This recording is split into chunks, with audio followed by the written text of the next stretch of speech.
이 시간 우리에게 주신 하나님의 말씀은 창세기 38장 25절과 26절의 말씀입니다. 창세기 38장 25절과 26절의 말씀입니다.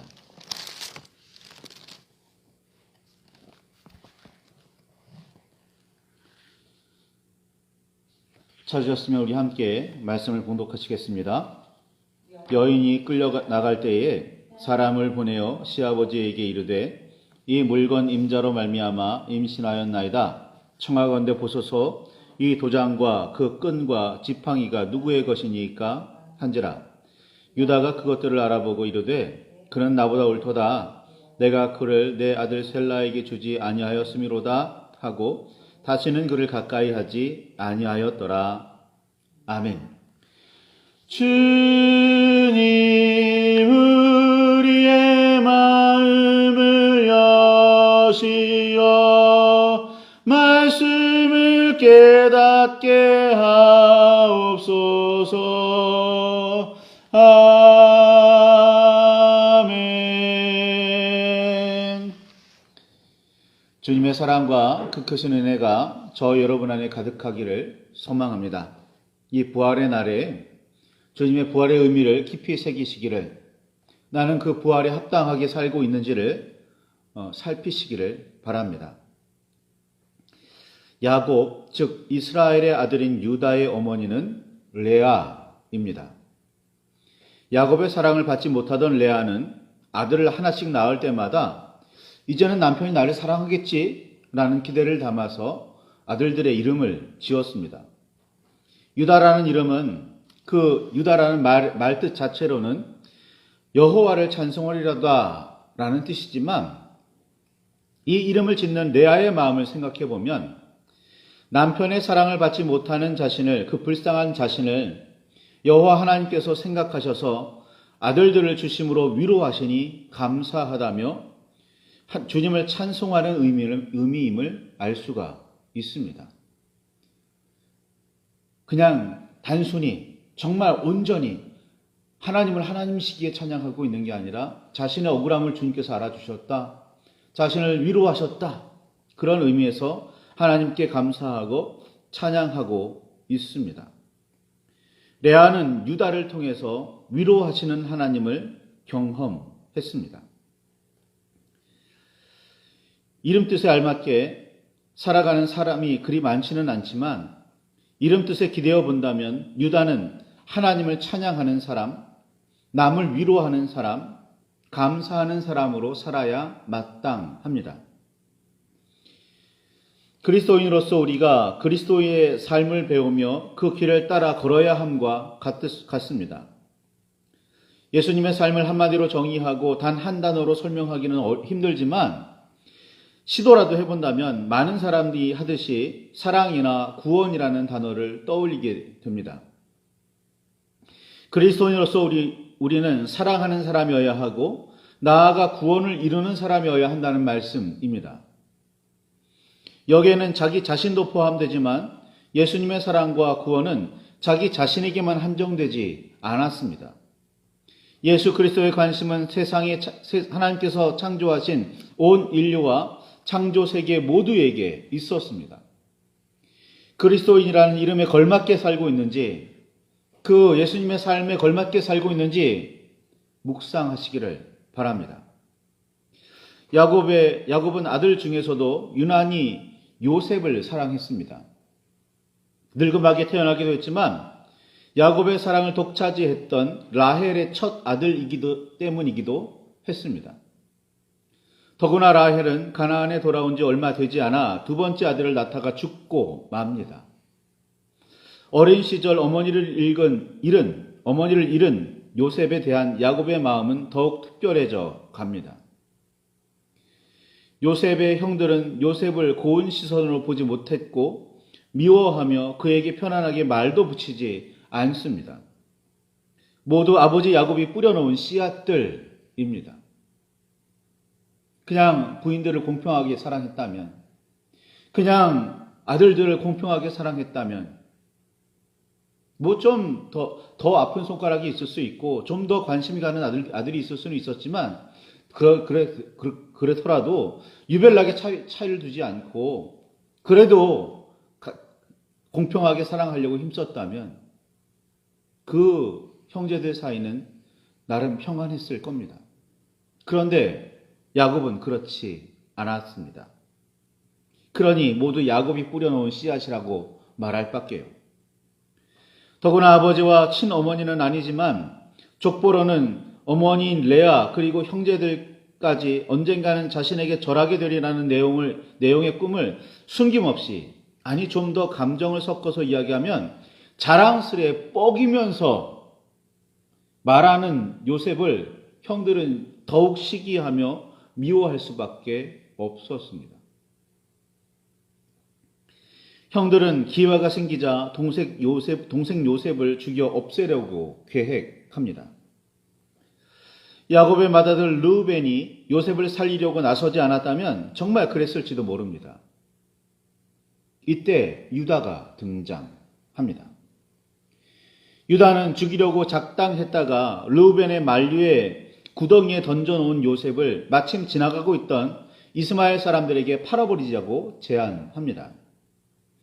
이스마엘 사람과 미디안 사람은 같은 지역에 살고 같은 일을 하며 살았기에 종종 같은 민족으로 여겨집니다.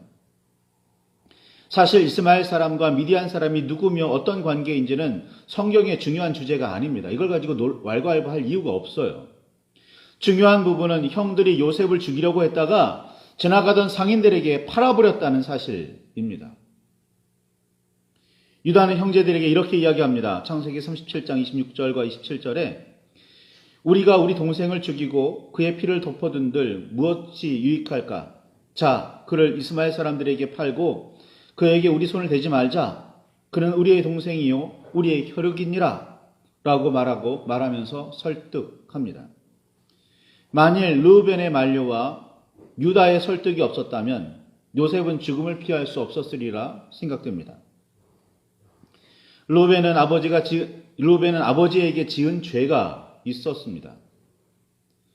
창세기 35장을 보면 라헬의 몸종이었다가 야곱의 첩이 된 빌하와 르우벤이 동침하는 사건에 대한 짤막한 이야기가 기록됩니다. 라헬이 죽은 뒤에 일어난 사건이기는 하지만 이는 라헬을 모욕하고 아버지의 권위에 도전하는 행위였습니다. 이스라엘이 된 야곱은 이를 들어 알았지만 르우벤을 어찌하지는 않은 모양입니다. 이런 엄청난 사건에 대해 들었음에도 이스라엘이 어떻게 조치했는지 성경은 전혀 알려주지 않습니다. 야곱이 하나님의 사람인 이스라엘로 온전히 변화되어 엄청난 죄를 지은 르우벤을 너그럽게 용서했을까요? 르우벤은 이 사건이 마음의 짐이었습니다. 아버지가 이 사실을 들어 알고 있으면서도 자기를 꾸짖지 않았음이 더 마음에 큰 짐이었을 겁니다. 그래서 요셉을 살리려고 그리 애썼는지도 모릅니다. 그런데 유다에게는 이런 동기도 없었습니다. 유다는 형제를 죽이려는 모의가 잘못되었음을 깨닫고 선한 생각으로 돌이킨 사람이었을까요? 이미 저질러 놓은 일이 너무 엄청나서 무사히 아버지에게로 요셉을 돌려보내기는 어려웠을까요? 이 일 후에 유다는 자기 형제들로부터 떠나 내려갑니다. 형제들로부터 떠났다는 게 중요해요. 내려갔다는 건 어떤 지역적인 이동을 뜻하는 거니까 형제들로부터 떠났다. 아버지의 수라를 벗어났고 형제들로부터 떠났다라는 거예요. 그리고서 성경은 뭐라고 이야기하냐면 그가 가나안 사람의 딸과 동침했다. 그 가나안 사람과 딸과 혼인했다라는 이야기를 전합니다. 아브라함과 이삭과 야곱은 가나안 사람들과 결혼하지 않으려고 힘썼는데 유다는 그렇게 하지 않습니다. 유다와 가나안 여인 사이에 엘과 오난과 세라 세 아들이 태어납니다. 유다가 장자 엘을 다말이라는 여인과 결혼시키죠. 그런데 무슨 일인지 엘은 여호와 보시기에 악한 사람이었기에 여호와께서 그를 죽이십니다. 다말은 당장에 남편을 잃고 말지요.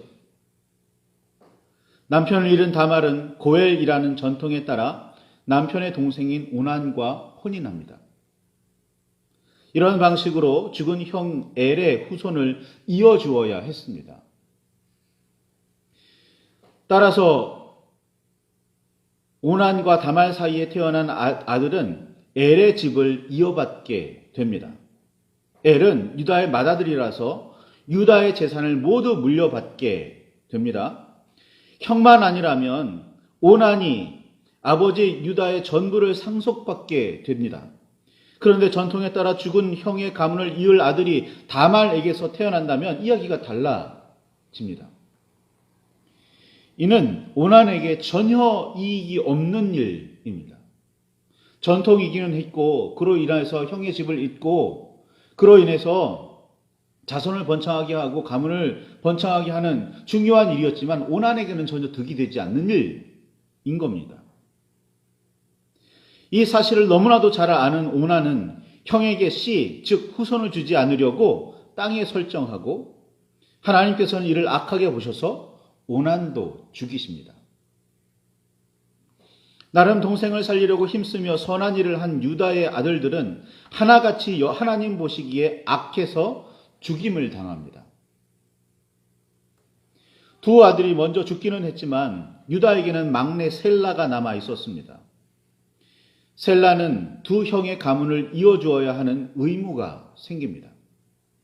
그러나 당시 셀라는 아직 어렸습니다. 유다는 다말을 친정으로 돌려보내며 셀라가 장성할 때까지 기다리라고 말합니다.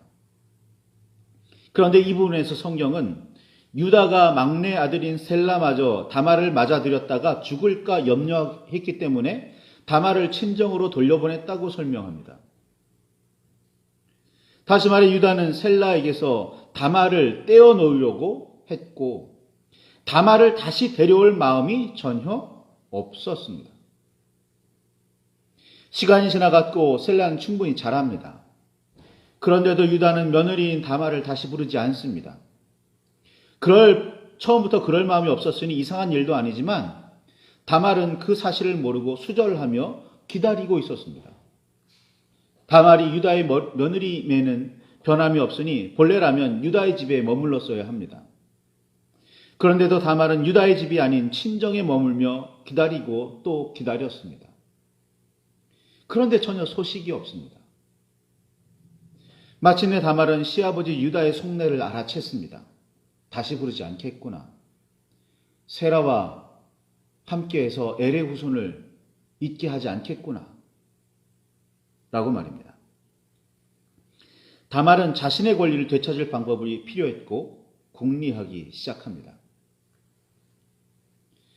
다말이 친정에 머무는 동안 시어머니가 죽습니다. 유다의 부인이죠. 시어머니가 죽습니다. 아내가 있을 때는 그렇게 하지 않았겠지만 혼자가 된 유다는 자기의 양을 돌보며 돌아다니다가 종종 그 지역의 창녀와 관계를 맺은 모양입니다. 다말은 얼굴을 가린 채 창녀인 척 유다와 동침합니다. 이야기가 어쩌다가 이렇게 진행되었는지는 모르지만 막장도 이런 막장은 없습니다. 이 일로 다말이 유다로 인해 임신하게 되었고 유다는 친정에서 수절하고 있다는 며느리가 행음하여 임신했다는 소식을 듣습니다. 버려두고 있었고 다시 데려올 마음이 전혀 없었던 며느리이기는 했지만 자신의 명예를 더럽히는 일이었기 때문에 유다는 가만히 있을 수 없었습니다. 다말을 끌어내어 불사를 하고 명령합니다.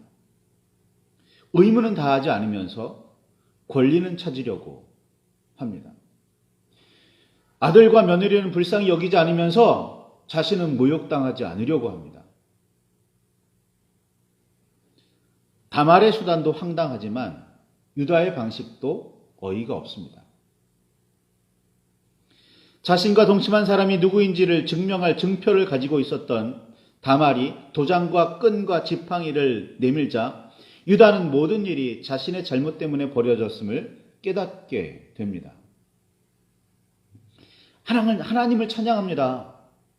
혹은 찬송하는 자라는 뜻의 이름을 가진 유다의 삶이라고는 참 이상하고 받아들이기 힘듭니다. 어이가 없습니다. 죽을 뻔한 요셉의 생명을 구하여 선한 사람인 듯 보였지만 하나님의 뜻을 따르던 조상들과는 다르게 가나안 사람들과 가까이 하며 그 딸과 결혼하더니 그 사이에서 태어난 아들들은 하나같이 하나님 보시기에 악하게 살다가 죽임을 당합니다.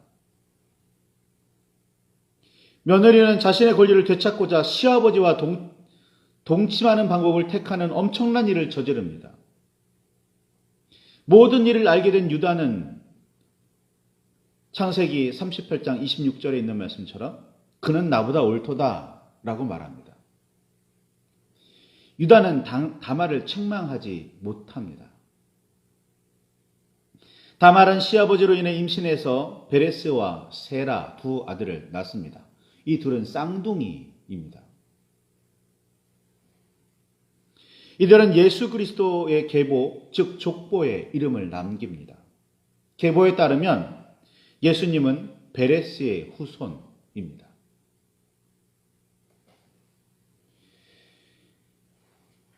유다가 했던 그는 나보다 옳도다 라는 말을 더욱 묵상하게 됩니다.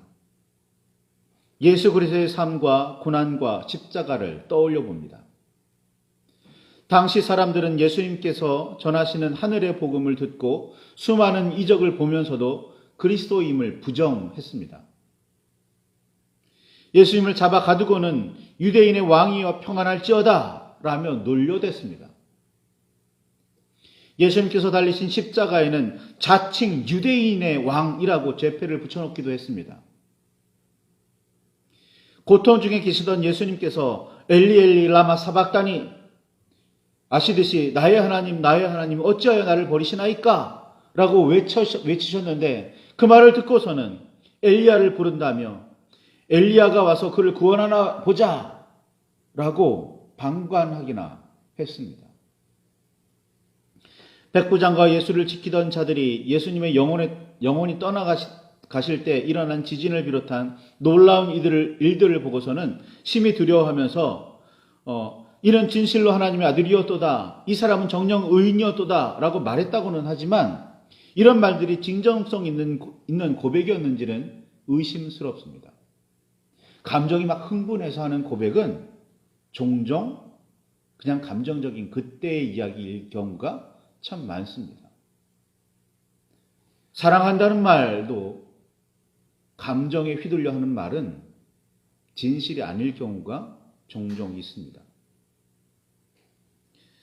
오늘은 예수 그리스도의 고난이나 십자가에서의 죽음이 아닌 부활을 기념하는 날입니다.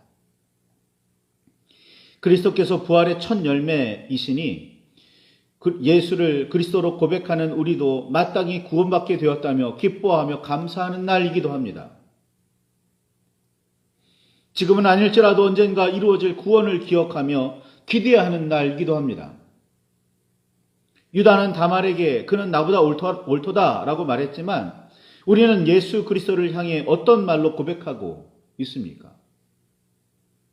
의인은 하나도 없다는 바울의 고백은 매우 잘 알려져 있기는 하지만 사실 이는 시편을 노래한 여러 시인이 이미 고백한 말들이고 예수님의 십자가 앞에 바로 서려고 힘썼던 모든 사람이 지금도 하는 고백입니다.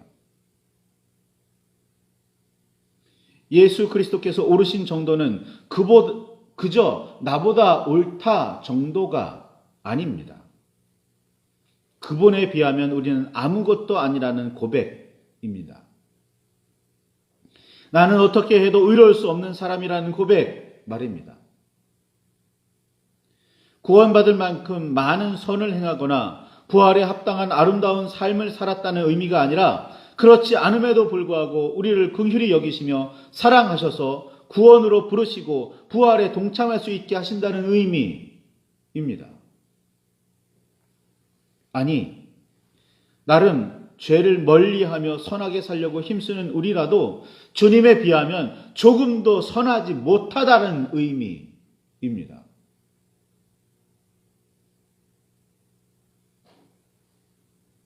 주님에 비추어 성령에 비추어 스스로를 의롭다 말할 수 있겠습니까?